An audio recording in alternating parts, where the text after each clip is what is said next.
안녕하세요. 2025년 시장 다들 어떠셨나요? 정말 한치 앞을 내다보기 힘든 그야말로 의외성으로 가득 찬 한 해였죠. 오늘은 모두의 예상을 뒤엎었던 2025년 시장을 다시 한번 복기해보고요. 이걸 바탕으로 2026년에는 우리가 무엇을 주목해야 할지 그 핵심 변수들을 하나하나 짚어보는 시간을 갖겠습니다. 자, 2025년 한번 떠올려 보세요. 연초에 얼마나 많은 전문가들이 장밋빛 전망을 내놨었나요? 그런데 결과는 어땠죠?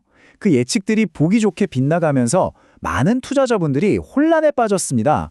오늘 이야기는 바로 이 질문에서부터 시작하려고 합니다. 아니, 도대체 왜 그렇게 예측이 다 빗나갔을까요? 그 해답이 사실 좀 의외의 곳에 있었습니다.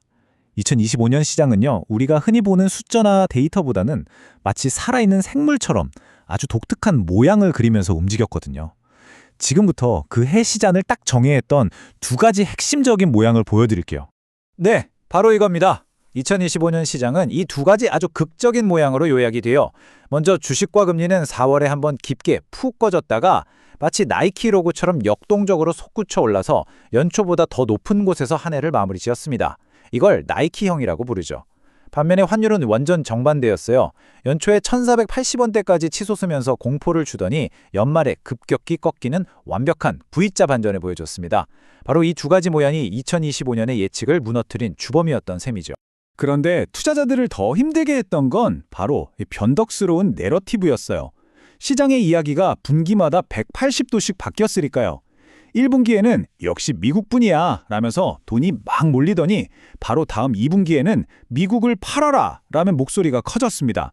그러다 3분기에는 또 갑자기 모든 자산이 다 같이 오르는 에브리싱 랠리가 펼쳐졌죠. 뭐랄까, 뉴스를 따라가가는 정말 멀미가 날 지경이었습니다. 자, 그럼 2025년에 무슨 일이 있었는지는 대충 봤으니까요. 이제 왜 그런 일이 일어났는지 그 본질을 한번 들여다볼 차례입니다. 특히 그 중에서도 가장 이상했던 원화의 움직임에 한번 집중해 보겠습니다. 이게 바로 2025년 외환시장의 최대 미스터리였습니다. 경제학 교과서만 펼쳐보면요, 모든 조건이 원화 강세를 가리키고 있었어요. 미국은 금리를 내리니까 달러가 약해져야 맞고, 우리는 경상수지 흑자가 사상 최대였으니까 원화가 강해져야 하고, 양국 성장률 격차도 줄었잖아요. 그런데 현실은 어땠죠? 보시는 것처럼 완전 정반대였습니다. 원화는 꿈쩍도 안 했어요. 도대체 왜 그랬을까요? 그 이유는 뉴스 헤드라인 같은 데 있는 게 아니라 훨씬 더 깊은 곳, 우리 경제의 구조적인 변화에 숨어 있었습니다. 중국과의 무역 관계가 예전 같지 않다는 점, 또 미국의 새 행정부에 대한 불확실성도 있었지만 정말 결정적인 건 따로 있었어요. 바로 정부, 그러니까 국민연금 같은 기관부터 관세를 피하려고 해외에 공장을 짓는 기업들, 그리고 우리 서학개미, 개인 투자자들까지 모두가 정말 막대한 돈을 해외로 내보내고 있었던 겁니다.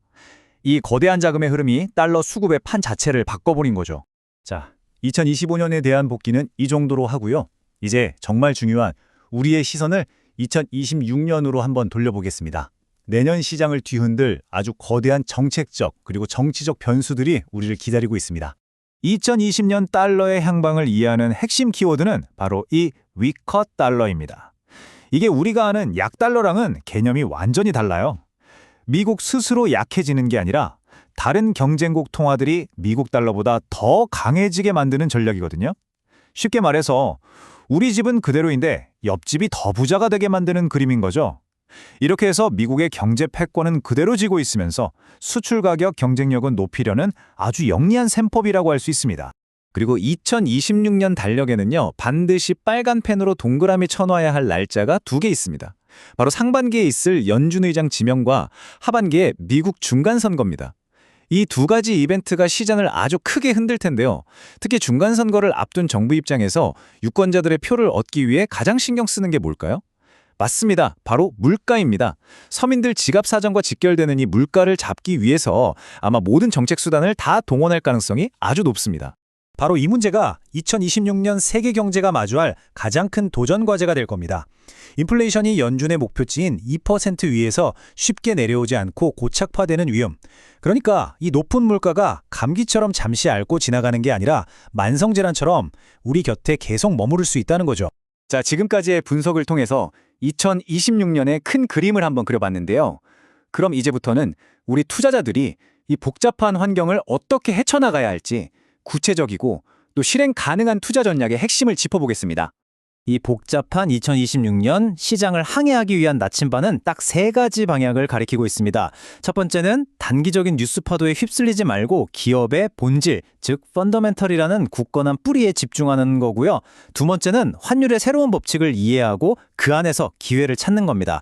그리고 마지막 세 번째는 경제 안보라는 새로운 대륙을 향해서 돛을 올리는 겁니다. 그렇다면 우리가 이제는 좀 받아들여야 할 새로운 환율의 범위, 이른바 뉴 노멀은 과연 어디일까요? 시장 전문가들은 2020년 원달러 환율이 움직일 새로운 박스권으로 1350원에서 1480원 사이를 주목하고 있습니다.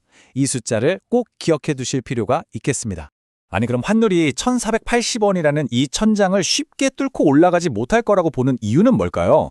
여기에는 아주 든든한 2가지 방어막이 있기 때문입니다. 하나는 세계 국채지수 WGBI 편입으로 우리나라에 들어올 막대한 달러 자금이고요. 또 다른 하나는 환율 안정을 위한 정부의 강력한 의지입니다.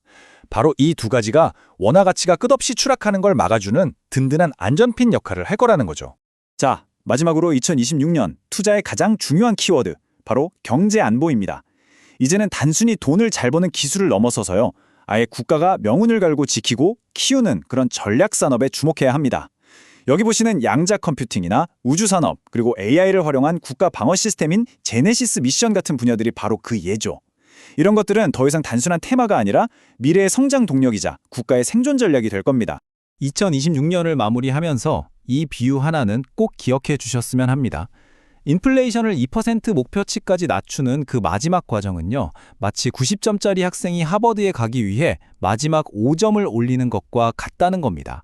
지금까지보다 훨씬 더 힘들고 고통스럽고 지루한 싸움이 될 수 있다는 거죠. 2020년 시장의 가장 큰 화두는 바로 이 마지막 5점을 둘러싼 정책 당국의 이 진흙탕 싸움이 될 겁니다. 과연 이 싸움의 승자는 누가 될까요?